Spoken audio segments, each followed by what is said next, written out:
دعاؤں سے وہ کام بنتے ہیں جو نہ پیسے سے بنتے ہیں نہ مجاہدے سے بنتے ہیں۔ مجھے پتہ نہیں کہ اللہ نے یہ سارا نظام میرے ساتھ کیوں چلایا، کیسے چلایا۔ تم واپس آئے تو دونوں مائیاں عرب والی کی تھی، سوئی پڑی تھی۔ میں نے کہا اماں جی اٹھو، تھوڑا گھر ویکھ آیا، تم لے جانا۔ تم میں سے ایک دم وے بیٹا تینوں رب اپنے سونے دیا زیارتاں کرائی رکھے۔ میں نے بیگم سے کہا بیگم یہ دعا قبول ہو گئی ہے۔ 90 سے لے کر آج تک بلا ناغہ میرے رب نے مجھے اپنے گھر بلایا، لہذا میں اس کے سامنے ایسے منہ کر کے کھڑا ہو گیا۔ وہ ایسے دعا مانگ رہا تھا، مانگتے اس نے جب اوپر نظر اٹھائی تو مجھے دیکھا تو اس نے ایسے بھی نہیں کیا، اتنے ہی ہاتھ چھڑے دوڑ کے میرے پاس آیا، کہنے لگا مولانا تمہیں پتہ میں کی دعا کر رہا ہوں؟ میں کہا میں کوئی نجومیہ جو انہوں پتہ لگے ہوئے۔ کہنے لگا میں یہ دعا کر رہا ہوں، یا اللہ مولی طارق جمیل کو اماں کی دعا لگی ہوئی ہے، وہ ضرور آیا ہوگا حج پر، وہ جہاں بھی ہے مجھے ملا دیا۔ کہ یہ میرے الفاظ ختم ہوئے تو تو سامنے کھڑا تھا۔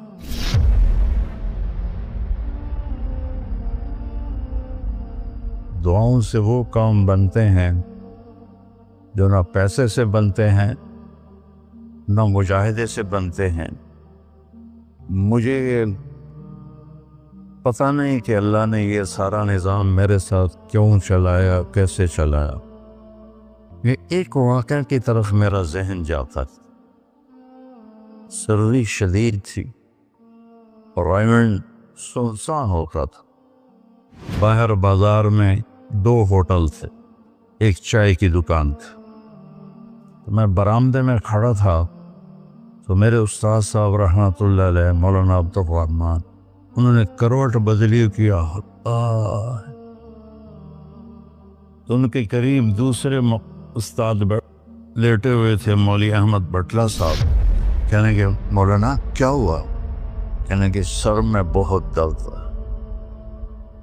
بس یہ سننا تھا کہ میں اوپر گیلری میں میرا بستر تھا اور وہ اتنی سختی تھی گورنمنٹ میں کہ یہ جو گھڑی باندھنا بھی وہ کیا تھا، خلاف قانون تھا، اور تھرمس رکھنا بھی خلاف قانون تھا۔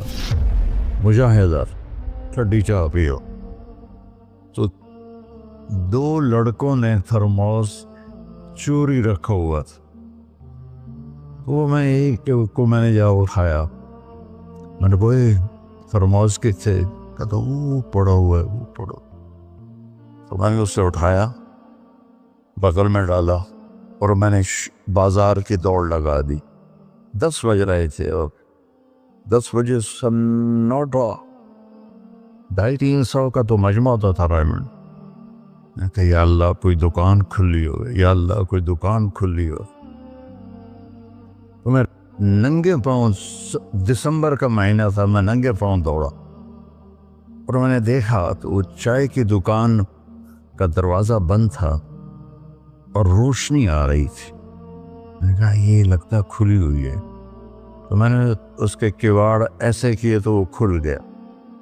تو آگے وہ دکان والا، اس کا نام تھا انور ملتانی رحمۃ اللہ۔ یہ میں آپ کو بتا رہا ہوں 73-74 کی بات۔ تو وہ بیٹھا ہوا تھا، میں نے کہا بھائی انور چائے بنانی ہے۔ کہا بھائی میں تو اورنگ بھائی میں تو تھکا ہوا ہوں، یہ دودھ پڑا ہے خود ہی بنا دے۔ تو میں نے کہا چولہا کا، یہ چولہا بھی پڑا ہے۔ تو میں نے وہ ہوتے تھے ہوا بھرنے والے چولہے، اس سے میں نے دودھ گرم کیا، پتی ڈالی، چائے بنا۔ چائے کی دکان پہ سر درد کی گولی کا کیا کام ہے؟ میں نے کہا بھائی انور کوئی سر درد کی گولی ہے؟ ارے بھائی وہاں دیکھ لے شاید پڑی ہو کوئی، وہ کھڑکی سی تھی۔ جب میں نے وہاں دیکھا تو ایک گولی ساری ڈان ہوتی تھی، وہ وہاں پڑی ہوئی تھی اور اس پر مٹی جمی ہوئی تھی۔ جب اللہ کچھ دینا چاہتا ہے میں نے وہ گولی اٹھائی، وہ پھر دوڑ لگائی ننگے پاؤں، اور مولانا رحمہ اللہ فوت ہو گئے، سر پر رضائی لے کے لیٹے ہوئے تھے، تو میں نے ایسے پاؤں دبائے تو انہوں نے رضائی اٹھا کر، ہاں کیا بات ہے؟ میں نے کہا جی یہ چائے ہے اور یہ سر درد کی گولی ہے، آپ کو درد ہو رہا ہے، نوش فرمائے۔ تو ان کے ہونٹ ہلے، میں نے نہیں سنا، دعا دی انہوں نے مجھے۔ کیا دعا دی؟ وہ خود فرماتے تھے کہ طارق جمیل کی قبولیت میری دعا سے ہے، اور ایک میرے ساتھی تھے مولوی خورشید کی قبولیت میرے ڈنڈوں کی وجہ سے، اس کی پٹائی بہت کی تھی انہوں نے، تو میرے بارے میں فرماتے تھے کہ یہ میری دعا کا اللہ نے اس کو سلا دیا ہے۔ تو انہوں نے بے ساختہ مجھے دعا دی، انہوں نے سنی نہیں، چائے پلائی، گولی کھلائی، اللہ نے کیا سے کیا کرتے۔ میں اپنی بیگم پھوپھی رحمۃ اللہ علیہ، والدہ رحمۃ اللہ علیہ کے ساتھ حج پہ گیا، ان کو لے کر میں باہر نکلا تو دو بوڑھی عورتیں بیٹھی تھیں۔ میں کہ اماں جی کیوں بیٹھی ہو؟ کہ پوتا راہ بھول گئی ہیں۔ اب میرا بھی وہ دوسرا حج تھا، مجھے بھی مدینہ کا حدود اربا پتہ نہیں تھا۔ میں کہ کوئی ہے تھوڑے کول کارڈ؟ انہوں نے کہا اے کارڈ ہے۔ میں کہا چا آ جاؤ، اور دونوں چل پڑی۔ مجھے ایک عرب ساتھی نے پورا گھر دے دیا ہوا تھا۔ جو دروازے پر پہنچے تھے ایک اکھڑ لگی، نہیں میں نہیں جانتی۔ وہ کرنے کے دیکھ کے نا شور شریف لگتا ہے، کوئی ایڈی وڈی گل، آ جا آ جا۔ وہ دہا کو لے کے میں نے اپنی بیگم سے کہا کہ ان کو کھانا کھلاؤ، اور وہ کارڈ لے کر میں اپنے ایک دوست کے پاس گیا، وہ جو جس کا گھر تھا۔ میں نے کہا اٹھو دکان سے اور یہ پتہ تلاش کروا۔ تو ہم دونوں گاڑی میں بیٹھے اور گھومتے گھومتے گھومتے کوئی آدھے گھنٹے کے بعد ہم نے وہ بلڈنگ تلاش کر لی۔ تو ہم واپس آئے تو دونوں مائیاں عرب والے کی تھیں، سوئی پڑی تھی۔ میں نے کہا اماں جی اٹھو، تھوڑا گھر ویکھ آیا، تم لے جانا۔ تو ان میں سے ایک دم اے بیٹا تینوں آؤ، وہ تینوں رب اپنے سونے دیا زیارتاں کرائی رکھے کرائی رکھے کرائی رکھے۔ میں نے بیگم سے کہا بیگم یہ دعا قبول ہو گئی ہے۔ 90 سے لے کر آج تک بلا ناغہ میرے رب نے مجھے اپنے گھر بلایا۔ ایک 94 کا حج نہیں ہوا کہ وہ میری انگلینڈ تشکیل ہو گئی تو میں وہاں چلا گیا، پے در پے حج عمرہ حج عمرہ حج عمرہ حج عمرہ۔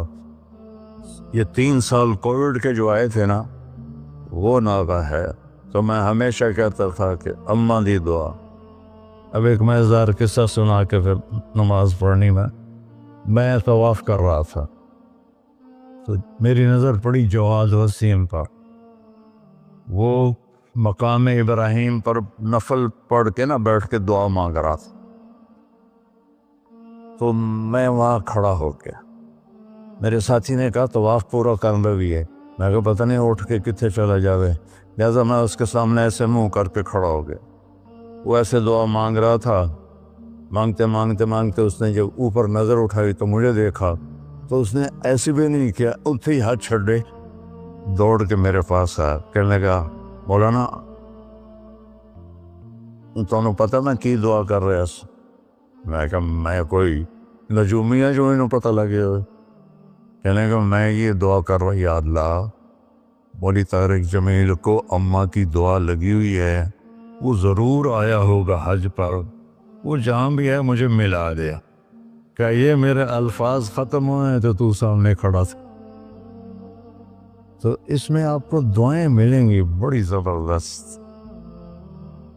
اللہ اپنے فرائض پورے کرو، نماز میں ناغہ نہ ہو، کسی کے لیے دل میں نفرت نہ رکھو، آپس میں اگر صحیح چلنا ہے تو ایک دوسرے کی غیبت نہ کرو، برائی نہ کرو، تو پھر انشاءاللہ نسلوں تک اللہ ہمارا یہ کام چلے گا۔ میں روزانہ مانگتا ہوں یا اللہ اس کو صدیوں پر لے جا، یہ نہیں کہ میں چلا جاؤں تو کام ختم ہو جائے، یا اللہ اس کو صدیوں پر لے جا، تیرے لیے کیا مشکل۔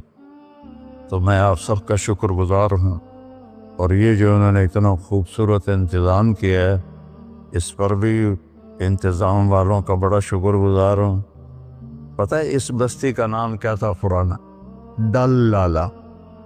ڈل کہتے ہیں اس کنویں کو جس میں پانی نہ ہو، اس کو ڈل کہتے ہیں۔ تو یہاں پہلے آبادی نہیں تھی۔ 1945 میں ہمارا گاؤں ہے وہ ادھر حسین پراڑی والا، وہ 300-400 سال پرانا گاؤں ہے۔ تو جیسے برادریوں میں ہو جاتی ہے خبر، تو وہ کچھ ہوا ہوگا ہماری تو پیدائش سے پہلے۔ تو میرے تایا رحمۃ اللہ علیہ میاں حق نواز، انہوں نے آ کر یہاں گھر بنایا۔ اس وقت اس نے 50,000 روپیہ خرچ کیا تھا۔ تو 1948 میں پھر ان کے چھوٹے بھائی تھے میرے والد، انہوں نے آ کے گھر بنا لیا۔ تو اس گاؤں کی ابتدا ہوئی اور بسم اللہ ہوئی۔ تو اللہ تعالیٰ اسے آباد رکھے، اس چھوٹے سے گاؤں سے اس میں یہ رونقیں لگی رہیں۔ آپ کے تعاون کا، ان مستورات کا، ان بچیوں کا، آپ کا سب کا انتہائی شکر گزار ہوں۔ آپ اپنے اس کو جاری رکھیں۔ میں اجازت چاہتا ہوں کیونکہ مجھے فیصل آباد نکلنا ہے۔ اللہ بہت برکت دے، آپ سب کو قبول فرمائے۔